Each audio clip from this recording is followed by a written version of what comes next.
quorum, and it's the right date, so we're starting at 6 o'clock.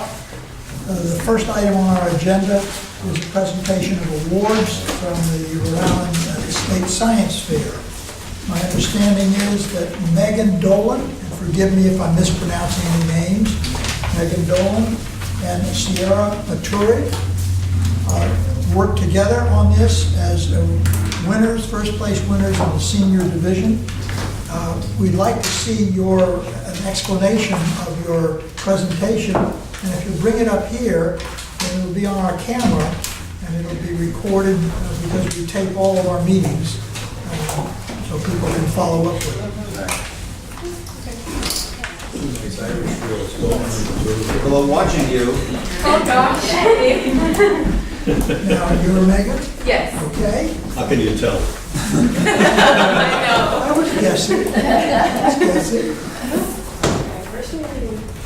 Just set it up. Set it up. This one? That's right. Okay, well, you do that.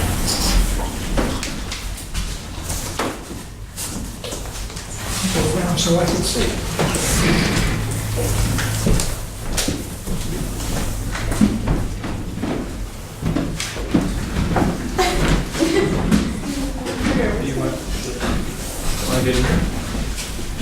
Doesn't matter.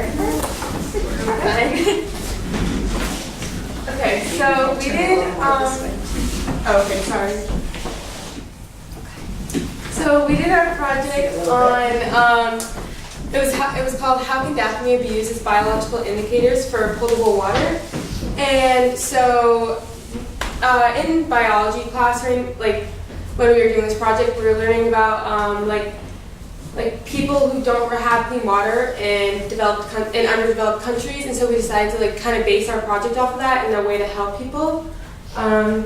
So we came up with the hypothesis, if the Daphnia are exposed to chemicals in water that they've never come into contact with before, then there will be a negative impact on their health because their bodies are not used to the newly exposed chemicals, and this will result in poor effects on the potable water for other species, including humans.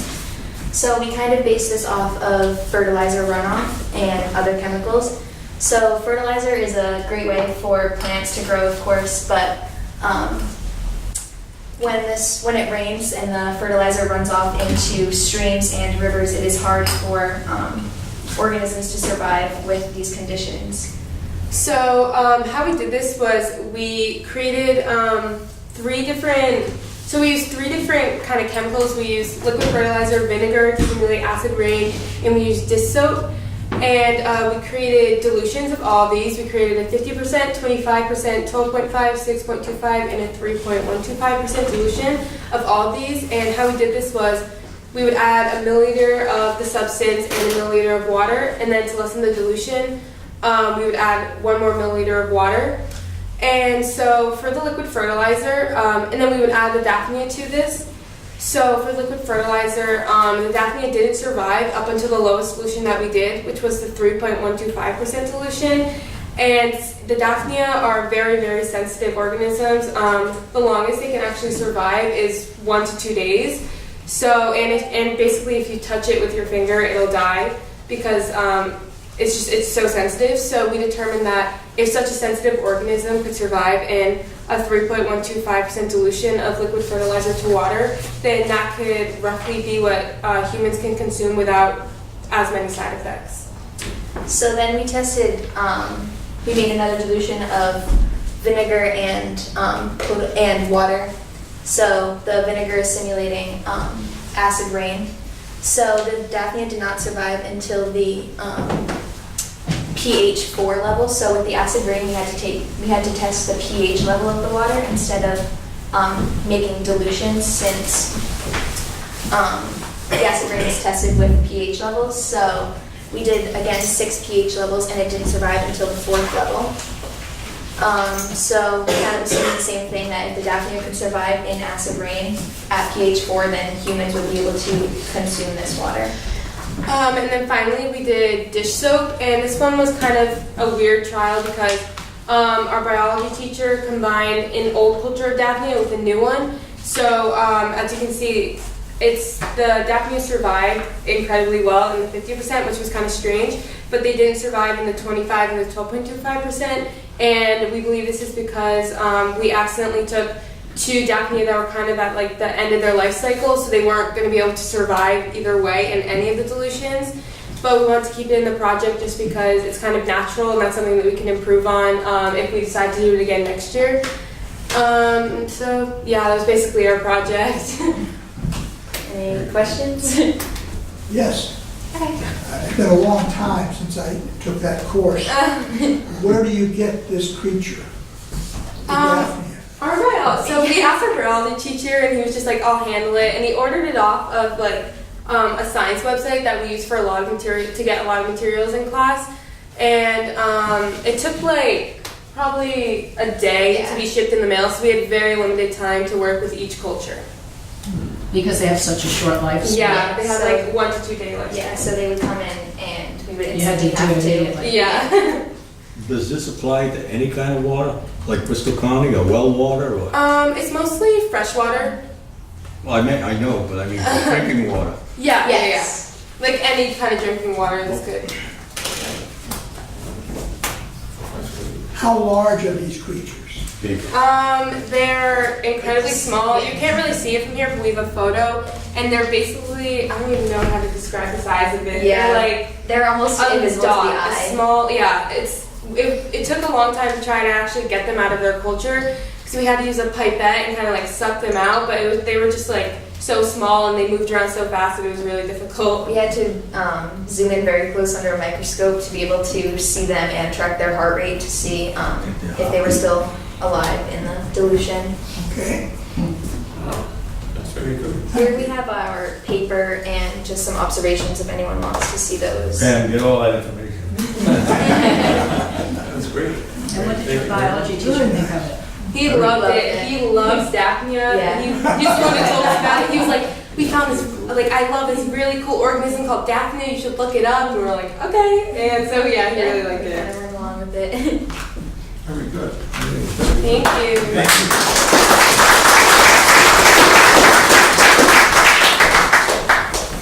Before you run away, we have for you, Megan, Thank you. and Sierra, for you. Thank you. Congratulations. to Thank both you of so much. Thank you. Thank you very much for hard work.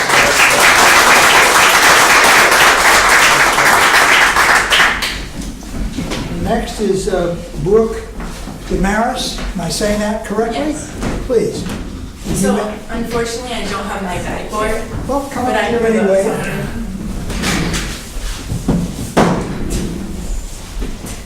So my project was called Mission Impossible Water Protocol. The focus was testing the presence of antibiotics in our water. So I understand that water is a big factor in everyone's life. Like everyone tells you to drink water whenever you have any type of problem. So that's kind of why I wanted to focus on it and make sure that it's really clean. So my project consisted of making 4 different types of filters. I made a charcoal-based filter, a ceramic-based filter, a biofilter, which was just algae, and then just a regular no filter. So with all my filters, I would take millicue water, so there's no other variables within the water, it's just plain water. I would take millicue water and push it through each filter, and then take about, I think it was 9 milliliters of the filtered water, and then I would test that on a spread plate and put different discs of antibiotics. So I use tetracycline and then streptomycin, and those 2 antibiotics would show whether or not there's still a presence of the antibiotic within the processed water. And so my goal was within the spread plate, I didn't want to see zones around the disc, because if there was a zone, that meant that there was still antibiotics within the water. After my results, it showed that the charcoal filter works the best for each antibiotic, and I even put it through a spectrophotometer, and the absorbance level showed that the same pattern existed. So the charcoal filter was the best type of filter. Good. Great. Any questions? That was very good. Terrific. Thank you. Here.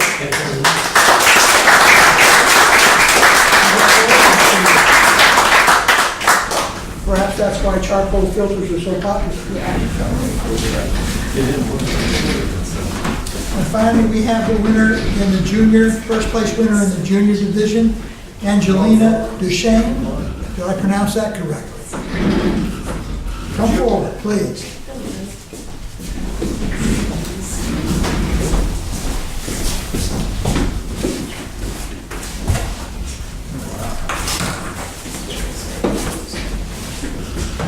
Too much. I love the glitter letters.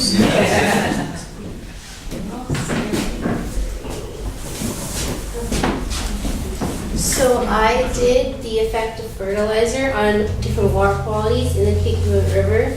And so, as you know, fertilizer is used for plants and stuff, and it can get into the water, which can alter the water quality. And so I wanted to see like how it altered the Kikkoman River water by adding fertilizer. So my hypothesis was that I thought the Miracle Grow would affect the water quality the most because it is a synthetic material that has high concentrations of ammonia and phosphate. And so the fertilizers I used were Nature's Care Natural Fertilizer, Liquid Feed Liquid Fertilizer, and Miracle Grow. And so how I did it is in the picture right here. I placed the grass in these trays, and then I put another tray on the bottom and poked holes on the bottom of this tray and put it slanted to act like runoff. And then I went to collect river water from the Kikkoman River, and I sprayed fertilizer on top and let it sit. And then I poured the river water on top and let it flow into the bottom tray. And so after that happened, I would use a testing kit to test nitrate, phosphate, ammonia, and pH, and dissolved oxygen. And so my hypothesis was proven correct, and yeah. And then my data is right here. And any questions? Do you want to go into why you chose the project? So the reason why I chose this project is because when I went to Florida, there was something happening called red tide, which was excessive amount of fertilizer in the water, which led to eutrophication, which is the algae increasingly growing in the water. And so that left not enough oxygen for fish and stuff. And so there are a lot of fish dying. And there was a lot of like dead fish on the beach. And it was so bad that we couldn't even go in the water. And so I kind of wanted to like look further into that because of what was happening there. And yeah. It stunk a lot down in Florida. Yes. Any other questions? Very good, thank you so much.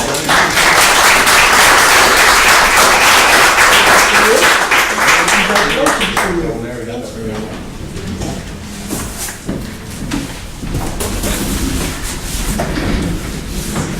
Parents and scientists, budding scientists, you're welcome to stay for the rest of the meeting. I guarantee you will find it exceedingly boring. You're welcome to stay.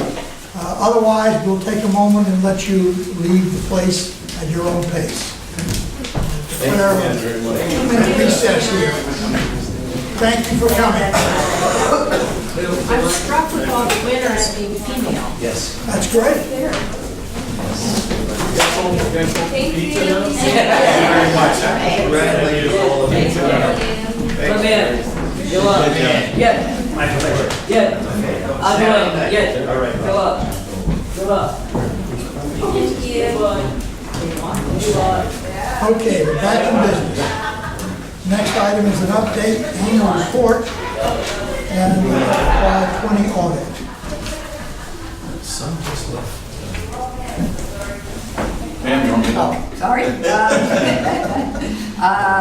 Yes, because of all of the work we've been doing with the pipeline leak, the audit is in progress, but the results won't be available until next month, and the annual report will be available in July. Okay. So once the audit is completed, Mark will be sending it out to everyone. We're still underway.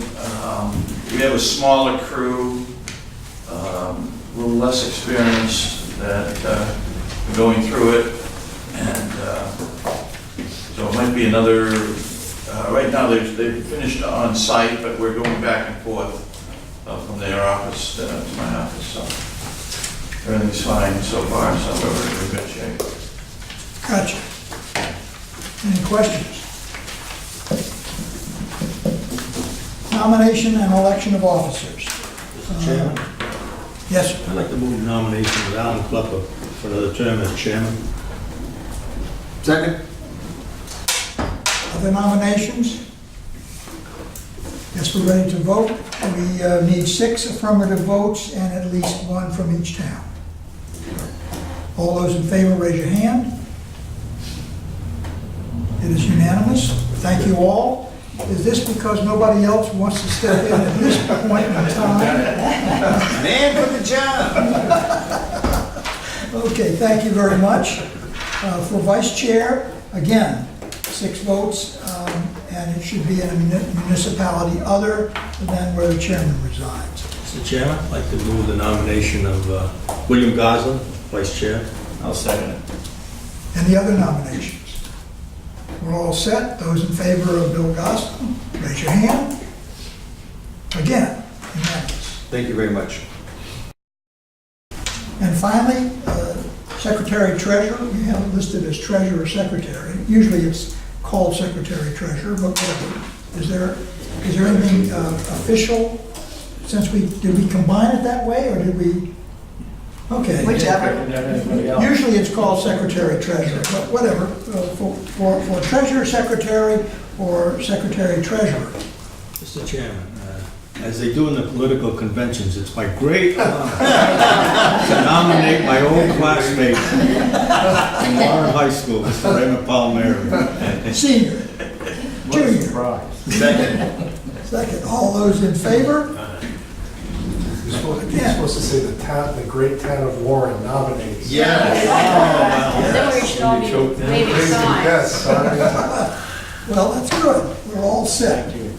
The committees will be the same as they have been. I think we've got everybody in the right spot for the moment. Personnel compensation is John, who's the chairman. Ron and myself are on that committee. Finance, George Champlin is chair with Gina and Ray. And policies and procedures, Bill Goslin with Bob Martin and Tom Craig. So Very good. we'll continue in that vein. And I think that's everything. We'll adjourn at this point to our regular meeting at 6:20. It says 6:30 here. That is 6:30? The regular meeting is set for 6:30, so we can't start sooner, so we have to take a 10-minute break.